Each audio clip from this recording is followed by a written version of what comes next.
শত শত কিলোমিটার জুড়ে দীর্ঘ যানবাহনের সারি। তোরখাম ক্রসিংয়ে দিনের পর দিন অপেক্ষা করছেন হাজারো আফগান শরণার্থী। 2023 সাল থেকে ইসলামাবাদের নীতির অংশ হিসেবে 30 লাখের মধ্যে 20 লাখের বেশি আফগানকে ফেরত পাঠানো হয়েছে, যাদের বড় একটি অংশ দ্বিতীয় ও তৃতীয় প্রজন্ম। তারা পাকিস্তানি জন্মেছেন, বড় হয়েছেন, কিন্তু এখন ফিরতে হচ্ছে অচেনা এক দেশে।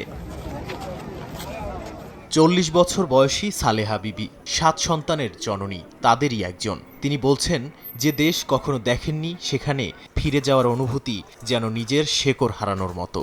পাকিস্তানে স্থায়ী জীবন গড়ে তুললেও হঠাৎ করেই সেই বাস্তবতা ভেঙে পড়েছে। ফিরে যাওয়ার এই যাত্রা তার জন্য যেমন মানসিকভাবে কষ্টকর, তেমনি অনিশ্চয়তায় ভরা। যে জায়গায় সারাটা জীবন কেটেছে সেখান থেকে চলে যাওয়া অনেক কষ্টের, মা বাবার থেকে বিচ্ছিন্ন হওয়ার মতো। তবু নিজের দেশে ফিরছি বলে কিছুটা খুশিও লাগছে। আমি ভালো ছিলাম, কিন্তু আমার সন্তানদের ভবিষ্যৎ নিয়ে চিন্তা হচ্ছে। আমি চাই তারা যেন শান্তিতে থাকতে পারে। সালেহা বিবির মতো অনেকেই এমন এক দেশে ফিরছেন যেখানে তারা কখনো পা রাখেননি। কয়েক প্রজন্ম আগে যুদ্ধ থেকে বাঁচতে পরিবার নিয়ে পাকিস্তানে গিয়েছিলেন তাদের পূর্বসূরীরা। এখন সেই আশ্রয়টাও গেছে হারিয়ে।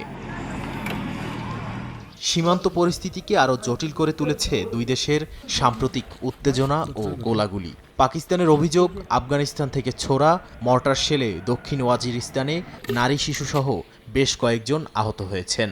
অন্যদিকে কাবুল এই অভিযোগ অস্বীকার করে বলছে, জঙ্গিবাদ পাকিস্তানের অভ্যন্তরীণ সমস্যা। এই পারস্পরিক দোষারোপের মাঝেই আটকে পড়েছেন সাধারণ শরণার্থীরা। 10 দিন ধরে আমরা রাস্তার পাশে অপেক্ষা করছি। যদি সীমান্ত আবার বন্ধ হয়ে যায় তাহলে আমাদের জন্য বড় সমস্যা হবে। আমরা চাই সবাই যেন শান্তিপূর্ণভাবে যেতে পারে। আমরা খুব ভয় পাচ্ছি, যদি আবার যুদ্ধ শুরু হয় তাহলে সীমান্ত বন্ধ হয়ে যাবে। আমরা আটকা পড়ব।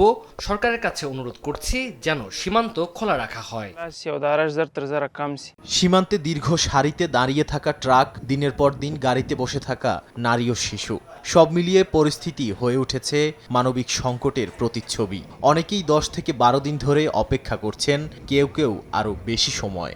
শরণার্থীদের আশঙ্কা, আবার লড়াই শুরু হলে সীমান্ত বন্ধ হয়ে তারা আরও দুর্ভোগে পড়বেন।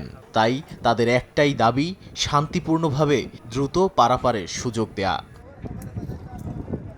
নাদিম মারজান, সময় সংবাদ।